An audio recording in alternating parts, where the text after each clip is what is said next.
అంగన్వాడీ డ్వాక్రా సాధికారత సంస్థ గుంటూరు పార్లమెంట్ ప్రధాన కార్యదర్శి లాం నవమి ఆధ్వర్యంలో గుంటూరు నగరంలోని 23 డివిజన్లో చాకలి ఐలమ్మ 126వ జయంతి సందర్భంగా ఆమె చిత్రపటానికి పూలమాలలు వేసి ఘనంగా నివాళులర్పించారు.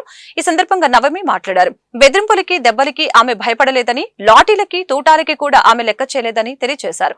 భూమి నాది, పంట నాది, మధ్య మీ పెత్తనమేంటి, దొరల అరాచకాలపై మాటల తూటాలు పేల్చిన వీర వనిత చాకలి ఐలమ్మని కొనియాడారు. కూలీలను, రైతులను ఏకతాటిపైకి తెచ్చి మహిళల్లో చైతన్యం రగిలించిన మహాయోధురాలు చాకలి ఐలమ్మ అని తెలిపారు. ఆమెను ఆదర్శంగా తీసుకుని మహిళలు ఆదర్శంగా నిలవాలని కోరారు.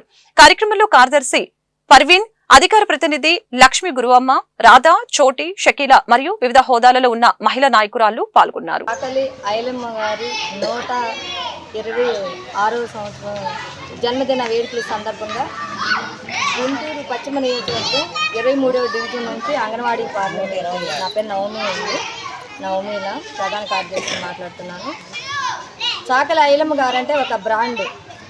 ఆవిడ స్వాతంత్ర సమరయోధురాలాగా ఆంధ్ర మహాసభల్లో ఆవిడ ఒక మెంబర్షిప్ కూడా తీసుకొని ఉన్నారు.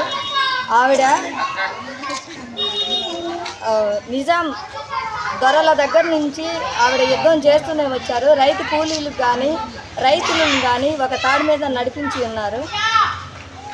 మహిళలని చైతన్యవంతులుగా ఆవిడ సమకూర్చి వాళ్ళ ఫ్యామిలీకి అంటే వాళ్ళ కుటుంబ సభ్యులకి ఎన్ని ఆర్థిక ఇబ్బందులు పెట్టినా, ఎన్ని అరాచకాలు చేసినా వాటిని అన్నిటిని ఎదిరించి, ఆ దొరలను ఎదిరించి ఆవిడ పోరాటం చేసి దేనికి భయపడకుండా, వాళ్ళని కొట్టినా తిట్టినా దేన్ని లెక్క చేయకుండా, ఎవరికి లొంగకుండా ఆవిడ పోరాటం సాగించారు.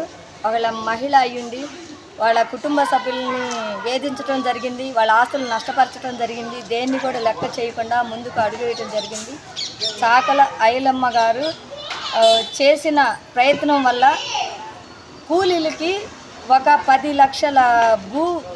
లక్షల ఎకరాలు కూలీలకి పంచడం జరిగింది.